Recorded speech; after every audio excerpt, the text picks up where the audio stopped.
Apa dosanya? Apa salahnya? Berapa triliun negeri ini pernah dirugikannya? Berapa sumber daya alam, minyak, batu bara, nikel, uranium yang pernah dijualnya ke luar negeri? Berapa BUMN perusahaan yang pernah dijualnya aset-aset negara? Ada yang pernah dia jual? Dia hanya mengajak anak muda yang selama ini pencandu narkoba menjadi bertaubat kepada Allah. Dia hanya membangkitkan semangat anak muda yang selama ini berzina menjadi orang-orang yang takut kepada Allah.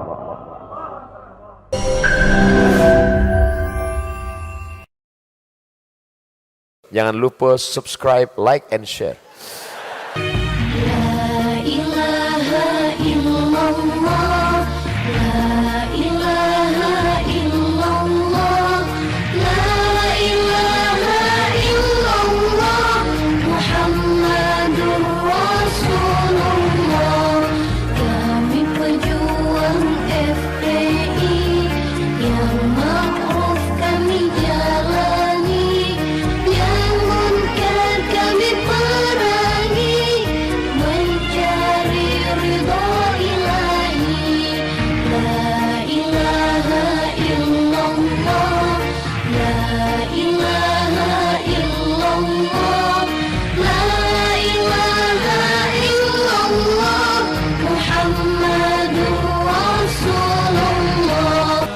Orang yang mengupdate status kalau menulis nama beliau, maka Instagramnya akan diblokir.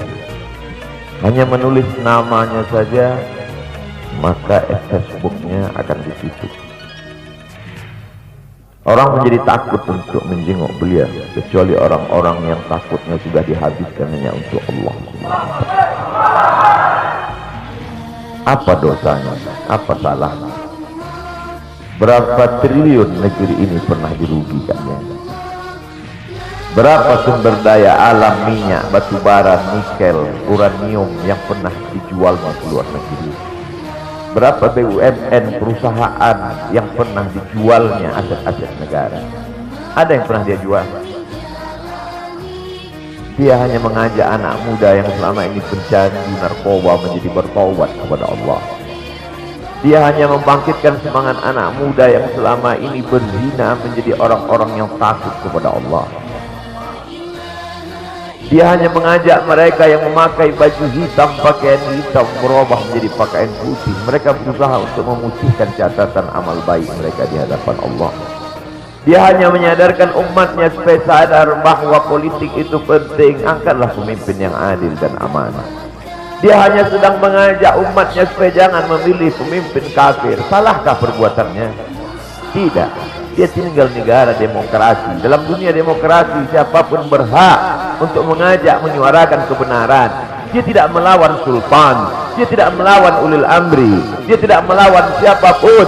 Dia hanya melawan ketidakadilan. Andai engkau orang alim, andai engkau hafal kitab, andai engkau mengerti kitab kuning, banyak ilmu, tapi ada kebencianmu kepada ahli bait Rasulullah SAW, hilang keberkahan itu. Andai engkau punya derajat seperti seorang wali, andai engkau diangkat Allah sebagai wali, maka jatuh derajat kewalianmu hanya karena kebencianmu kepada ahli bait. Apa kata Kiai Haji Maimun Zubair? Ahli bait itu seperti Quran yang lapuk. Andai ada ahli bait itu yang nakal, yang jahat sekalipun, dia tetaplah seperti Quran yang lapuk. Quran yang buruk, andai titiknya sudah tidak ada lagi, tak akan mungkin kau akan buang. Kau tetap juga akan jaga dia, kau akan cium dia. Kenapa? La yamassuhu illal mutahharun. Allah yang mensucikan. Seorang sahabat Nabi disuruh membuang air bekas daripada bekam Rasulullah SAW. Buanglah ini, kata Rasulullah. Lalu kemudian beliau pergi ke belakang. Setelah itu dia datang lagi menghadap Rasulullah SAW. Rasul tahu apa yang dia lakukan, karena Nabi dapat wahyu, Nabi terbuka hijab. Tapi Nabi ingin bertanya kepada dia. Bukan Nabi tidak tahu, Nabi tahu, diberikan Allah pemberitahuan. Nabi ingin memberitahu siapa yang tidak tahu. Kemana darah bekam tadi kau buat, kata Nabi. Ku minum ya Rasulullah. Mengapa engkau minum? Karena aku tahu bahwa darah yang mengalir dalam diriku membuat aku haram tersentuh api neraka.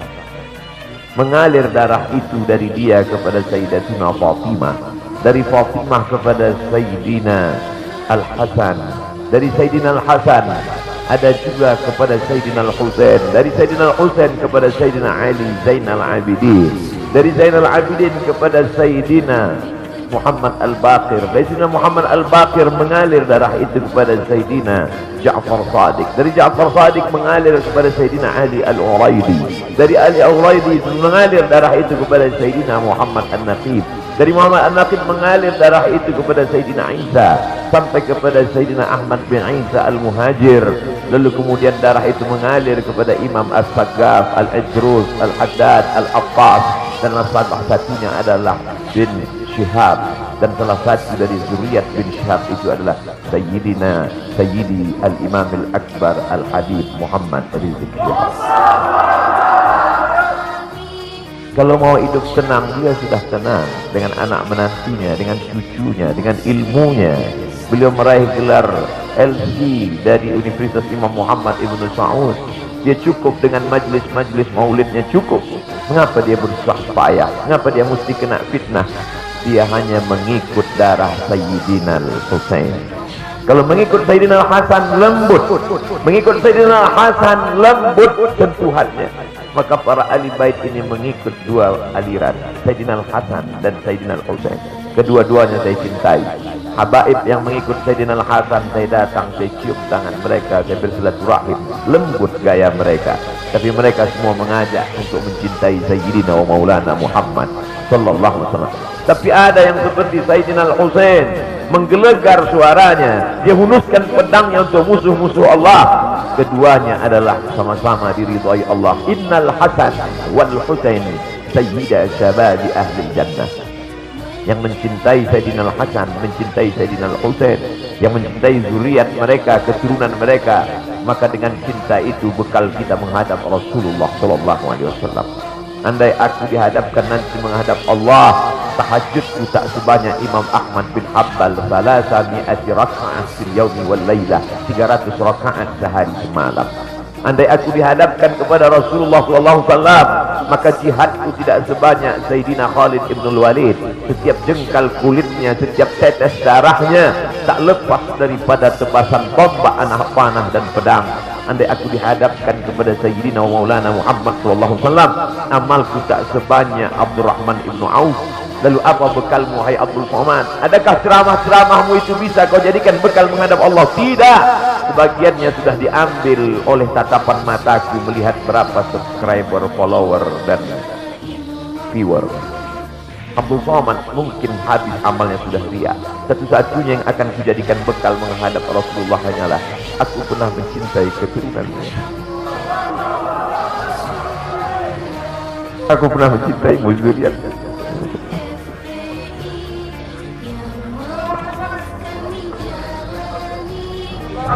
Wahai para pelaku pembuat dosa, wahai para pezina, wahai para peminum khamar yang belum bertaubat, kalau kalian belum sanggup untuk berbuat baik, kalau kalian belum mampu untuk beramal saleh, paling tidak jangan kalian sakiti zuriat Rasulullah. Jangan kalian keluarkan kata-kata, jangan keluarkan kata-kata fitnah. Bagaimana kalian akan menghadap Rasulullah? Bagaimana kalian akan menghadap Rasulullah? Pada saat itu seluruh umat berkumpul menghadap Nabi Adam alaihissalam. Kami tidak sanggup berdiri di padang mahsyar ini, wahai Adam, menghadaplah kepada Allah. Kata Adam, aku tidak sanggup menghadap Allah, karena dulu Allah berkata, la taqraba hadhihi syajarah, jangan kau dekati pohon kuldi ini, tapi aku malah memakannya ya Allah. Mereka datang menghadap Nabi Nuh alaihissalam. Kata Nabi Nuh, aku tak sanggup menghadap Allah karena anakku durhaka. Sa'awi ila jalalin ya'simuni minal ma', aku akan naik ke atas bahtera perahu yang bisa menyelamatkan aku dari air. Aku tak sanggup menghadap Allah, kata Nabi Nuh alaihissalam. Mereka menghadap kepada Nabi Musa, aku tak mampu, kata Nabi Musa. Mereka menghadap kepada Nabi Isa, aku pun malu kepada Allah, karena aku mereka jadikan sembahan di atas muka bumi Allah. Mereka hanya mampu menghadap Sayyidina wa Maulana Muhammad sallallahu alaihi wasallam. Wahai para peminum khamar, wahai para pezina, wahai para pelaku dosa, kalau kalian belum mampu beramal saleh, belum mampu bertobat, paling tidak jangankan kalian menghina zuriat Rasulullah SAW. Bagaimana kalian akan menghadap Rasulullah? Pada saat itu tak ada syafaat. Man dzalladzi yashfa'u 'indahu illa bi'iznih. Tak ada satu pun yang bisa memberikan syafaat kecuali Sayyidina wa Maulana Muhammad sallallahu alaihi wasallam. Wahai para pemimpin, yang hari ini kau dititipkan amanah kekuasaan. Beberapa hari ini kau lihat apa yang dilakukan orang pada Donald Trump.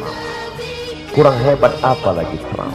Negara adidaya, kekuasaan, kaya raya.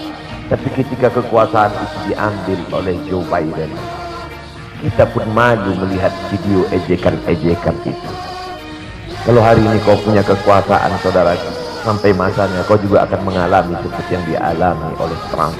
Jabatan itu dicabut Allah Ta'ala.